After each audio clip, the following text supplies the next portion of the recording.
പ്രായപൂർത്തിയാകാത്ത കുട്ടിക്ക് നേരെ ലൈംഗികാതിക്രമം കാട്ടിയ പ്രതിക്കെതിരെയാണ് ശിക്ഷ വിധിച്ചത്.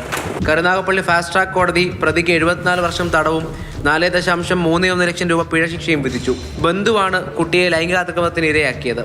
വീട്ടിൽ മറ്റാരുമില്ലാത്ത സമയത്താണ് പ്രതി എത്തിയിരുന്നത്. ബന്ധുവായതിനാൽ പലപ്പോഴും പ്രതി വീട്ടിലേക്ക് എത്തുന്നത് കുട്ടിയുടെ മാതാപിതാക്കൾ തടഞ്ഞിരുന്നില്ല.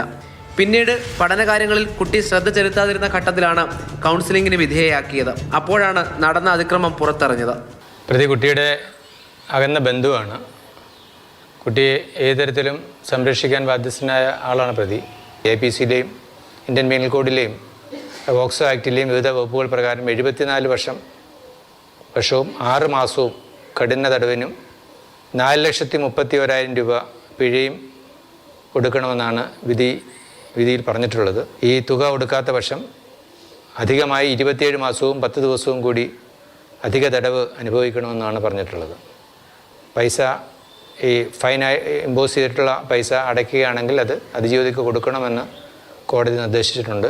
ഒപ്പം തന്നെ വിക്ടിം കോമ്പൻസേഷൻ ആക്ട് അനുസരിച്ചും അതിൻ്റെ സ്കീം അനുസരിച്ചും പോക്സോ ആക്ടിലെ പോക്സോ റൂൾസ് അനുസരിച്ചും കുട്ടിക്ക് കോമ്പൻസേഷൻ നഷ്ടപരിഹാര തുക കൂടുതലായി അനുവദിക്കണമെന്ന് ആവശ്യമായ നിർദ്ദേശം CWCക്ക് നൽകിയിട്ടുണ്ട്. തെക്കുംഭാഗം പോലീസാണ് കേസ് രജിസ്റ്റർ ചെയ്ത് അന്വേഷണം നടത്തിയത്.